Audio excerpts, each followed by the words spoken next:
শ্রী শ্রী মায়ের পদপ্রান্তে তৃতীয় খণ্ডে কথামৃতকার শ্রীমকে মা লিখছেন জয়রামবাটি থেকে 21শে আষাঢ় 1304 সালে। বাবা জীবন, তাহার নিকট যাহা শুনিয়াছিলাম সে কথাই সত্য, ইহাতে তোমার কোনো ভয় নাই। একসময় তিনি তোমার কাছে ওই সকল কথা রাখিয়াছিলেন, এক্ষণে আবশ্যক মতন তিনি প্রকাশ করাইতেছেন। ওই সকল কথা ব্যক্ত না করিলে লোকের চৈতন্য হইবে নাই জানিবে।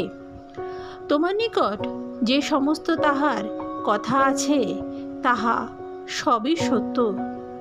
আমি একদিন তোমার মুখে শুনিয়া আমার বোধ হইল যে ওই সমস্ত কথা তিনি বলিতেছেন।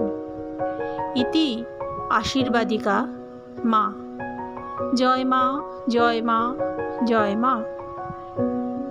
জয়তু শ্রীরামকৃষ্ণ, জয়তু শ্রীরামকৃষ্ণ। জয় স্বামীজি, জয় স্বামীজি, জয় স্বামীজি। মা জগতের সকলের মঙ্গল করুন। মায়ের রাতুল চরণে এই প্রার্থনাই নিবেদন করি। জয় মা, জয় মা, জয় মা।